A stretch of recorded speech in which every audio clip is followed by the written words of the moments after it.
Alright, I lied. I can do one more just because I still feel fine. I probably don't look fine. This is what happens when you're on antidepressants, y'all. Don't drink and do that. Anyway. Warning, this chapter will contain a semi-major character death, explicit language, physical relations. You can just say sex!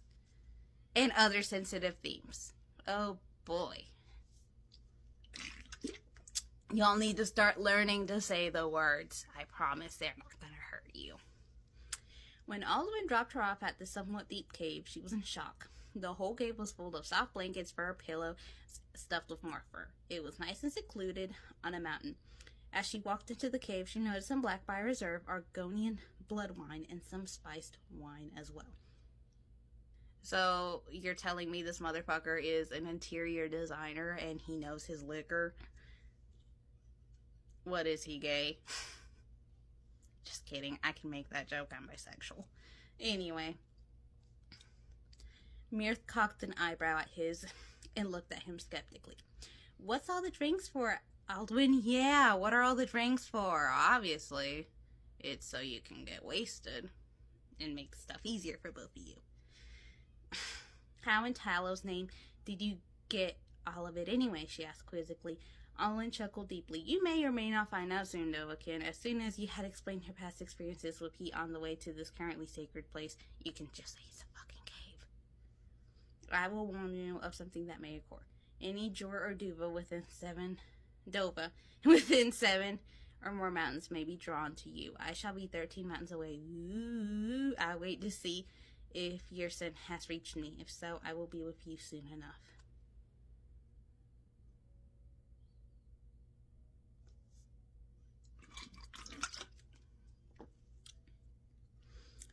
Alwyn said to her, he readied his body for flight, but turned his head to her one more time. Do not try to forbid the first creature that arrives, and do not try to be taken advantage of in her. Your heat weakened state, he said out quickly. Oh, so it's her fault if she gets raped. What the fuck? Alwyn stayed. Oh my god, yeah, guys. This is definitely have to be the last chapter. I'm starting to feel sleepy. Stayed 13 mountains away. He had been waiting for at least 5 hours now.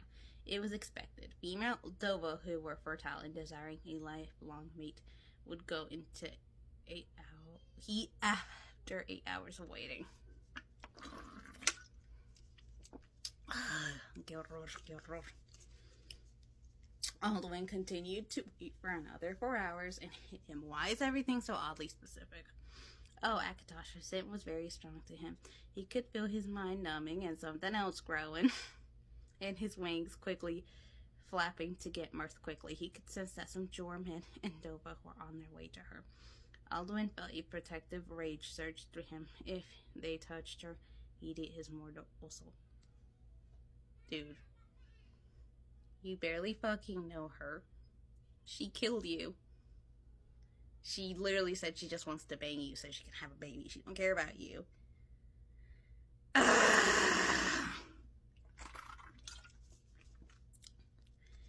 Mirth laid naked in the flanks. Oh boy, here it goes. In between her legs felt hot and sensitive. Ugh. It was like a burning fire pit in her stomach, only lower. You could just say her bits are burning. You know, like when you catch the clap or something. I wouldn't know. Her eyes were half-lidded, and she heard herself panting as she began to sweat. She heard a chuckle. It wasn't Alduin. She would know who it was. She looked up weakly and saw who it was. It was Balgruff.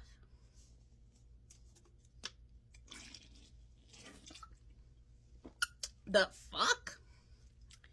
Oh god, I don't even want to read this. Dios, dame paciencia. He had a sadistic smile spread across his face. She backed up on her blankets and pillows away from him. She had kicked him out of Whiterun when dishing out Ulfric's order, so she joined the Stormcloaks.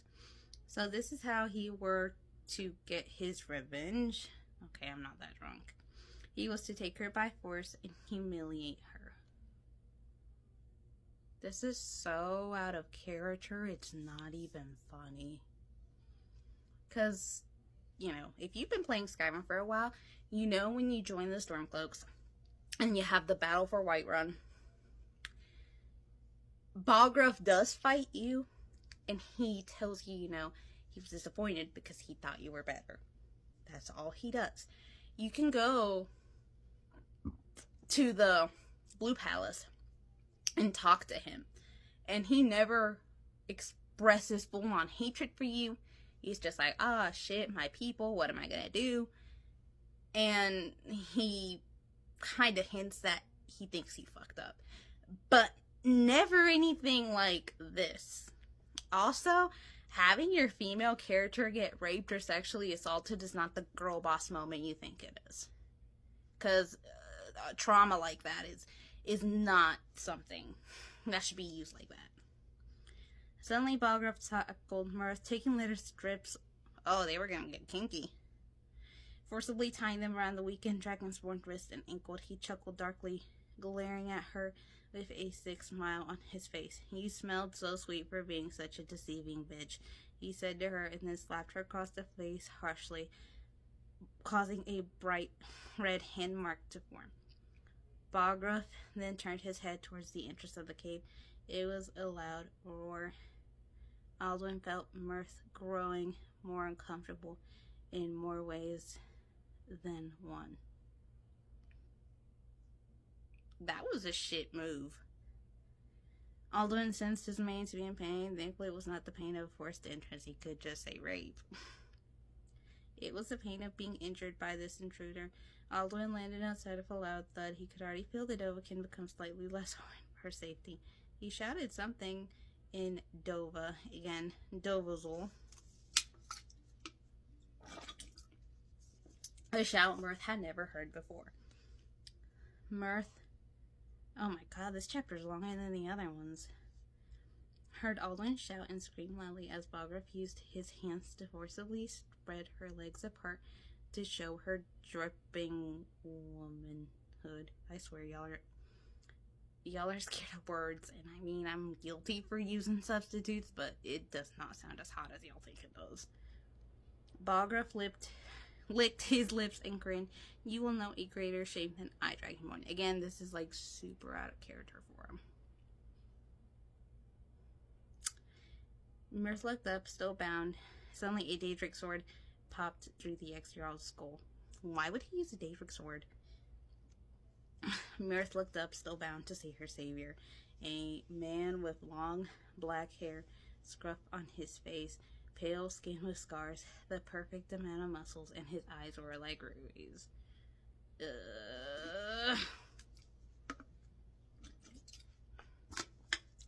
Alduin, is that you? Mirth whispered. The man nodded suddenly as he slung Balgraf's body over his shoulder.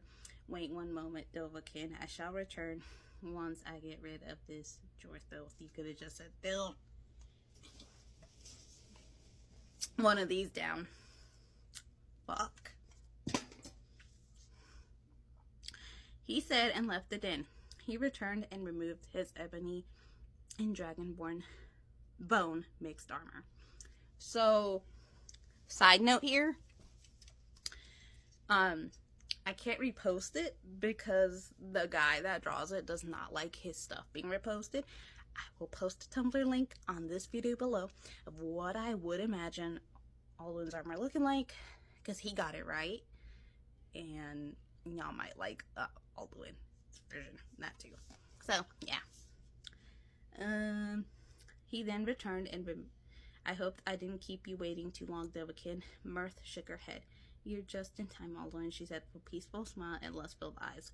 One of those things just doesn't belong here. Alduin took note that her eyes were now at Dova's. It was time. After cutting the leather straps from her wrist and ankle, the rituals began. Shouts of please. So were they just like, please, please, ah! Oh god, I feel so bad for everybody in Skyrim. You know what? My boyfriend made that joke before. Like, they imagine her to have sex with the Dragonborn, and it's like, ah! Anyway, neither of the noisemakers cared who or what heard.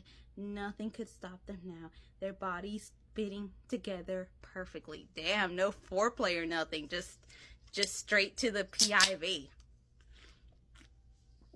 Also, if you're gonna do a sex scene in your books, just give us the fucking sex scene or fade it to black. I do not like this half-ass shit where you cannot figure out what's going on. Also, cheers, because I'm about to get wasted on this shit. Maybe it's the liquor, but this is also pretty good too. Anyway. Mirth would never tell Vilkas, but he would never hope to make her feel this much pleasure. Damn, Vilkas catching strays! Even if he decided to use his wolf form, he wouldn't even come close. Damn, poor Vilkas. Now he's got to sit in the cuck chair. Mirth then suddenly felt something in her back, painful in her back. Alden had clawed into her. Ouch! 3 long, deep gashes were on her back. Mirth cried from the bit of pain into her maid's chest. Oh, they're doing missionary. I mean, that's fine, I guess. Alduin, why did you? Mirth's question was silenced by a passionate kiss. You are marked now. No Doa shall ever look at you the same. Yep, definitely Wattpad werewolf. He hissed out, possessive? Apparently so. After hours of relentless pleasure and multiple releases, it was coming to a close. So how long did they bang? Alduin's face showed that he couldn't hold back much longer. Alduin shouted so loudly that the walls of the then shook. I'm gonna have to wash my eyes out with rubbing alcohol and then chase that with holy water after reading that. Mirth's shout accompanied his own as she felt herself no longer empty of what she desired. That makes no sense. She could feel the warmth last longer than it ever had before. Alduin let her go and panted softly. He sat back on some of the pillows and sheets, pulling Mir into his lap and kissing the 3 long marks he had left on her back. Mirth closed her eyes, letting her release rock her to sleep. Wait, were they doing reverse cowgirl or something? Ugh, I hate these big-ass scenes. Alduin followed suit. He fell asleep holding onto his mate, the Dovahkiin, Mirth. Little did the mates know, but their shout had attracted the attention of Mirth's ultimate foes. They were in danger now. They were in much danger.